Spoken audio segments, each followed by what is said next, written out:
Hello guys, അപ്പോൾ എല്ലാവർക്കും പുതിയൊരു വീഡിയോയിലേക്ക് സ്വാഗതം. അപ്പോൾ ഇന്ന് നമ്മൾ വന്നിരിക്കുന്നത് ഒരു ചാളക്കറിയുടെ റെസിപ്പി ആയിട്ടാണ്. അപ്പോൾ മടിയുള്ള ദിവസങ്ങളിലൊക്കെ പെട്ടെന്ന് ഉണ്ടാക്കാൻ പറ്റിയൊരു റെസിപ്പിയാണ്. ഞാൻ ചില സമയത്തൊക്കെ എനിക്ക് മടിയായിരിക്കും കറിയൊക്കെ വെക്കാൻ വേണ്ടി.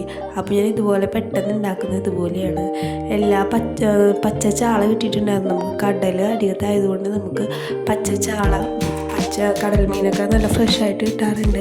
പുഴയും അടുത്തായതുകൊണ്ട് പുഴ മീനും നല്ല ഫ്രഷായിട്ട് കിട്ടാറുണ്ട്. അപ്പോൾ എപ്പോഴും മീൻ കറി ആയിരിക്കും വീട്ടിൽ. അപ്പോൾ ഇതുപോലെ കുഞ്ഞ് ചാളയാണ് കിട്ടിയിരിക്കുന്നത്.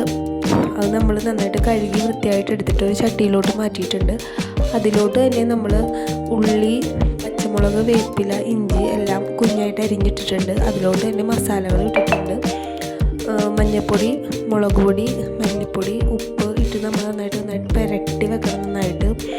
അപ്പോൾ വെള്ളം ആവശ്യത്തിന് ഒഴിച്ചാൽ മതി. എനിക്കിങ്ങനെ ഒരുപാട് ചാറ് ഇഷ്ടമല്ല, അതുകൊണ്ട് ഞാൻ ആവശ്യത്തിന് മാത്രമാണ് വെള്ളം ഒഴിക്കുന്നത്. കൈകൊണ്ട് തന്നെ നന്നായിട്ട് തിരുമ്മി നമ്മൾ വെച്ചിട്ടുണ്ട്. അത് നമ്മൾ സ്റ്റൗവിലോട്ട് വെച്ചിട്ട് മൂടി വെച്ച് നന്നായിട്ട് വേവിക്കണം. ഒരു 10 മിനിറ്റൊക്കെ വേവിച്ചാൽ മതിയായിരിക്കും.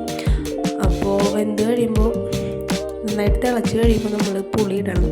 പുളി ഇട്ടിട്ട് കുറച്ച് നേരം കൂടി ഒന്ന് തിളപ്പിക്കണം കേട്ടോ. ആ പുളിയുടെ ഇതെല്ലാം അതിലോട്ട് ഇറങ്ങി ചെല്ലണം. എന്നിട്ട് തിളച്ച് കുറച്ച് കഴിയുമ്പോൾ പച്ച വെളിച്ചെണ്ണ ഒഴിച്ചിട്ട് നമുക്ക് ഒന്നും കൂടി ഒന്ന് വറ്റിച്ചെടുക്കണം.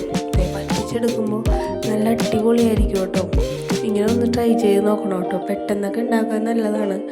അപ്പോൾ നല്ല ചൂട് ചോറിൻ്റെയൊക്കെ ഒപ്പം കഴിക്കാൻ നല്ല ടേസ്റ്റാണ്.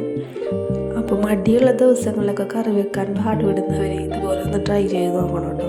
എന്തായാലും നല്ല അടിപൊളി ടേസ്റ്റ് ഉണ്ട്. അപ്പോൾ നിങ്ങളൊന്ന് ട്രൈ ചെയ്തിട്ട് അഭിപ്രായം പറയണം. ഇഷ്ടപ്പെട്ടാവുന്ന ലൈക്കും ചെയ്യണം കേട്ടോ.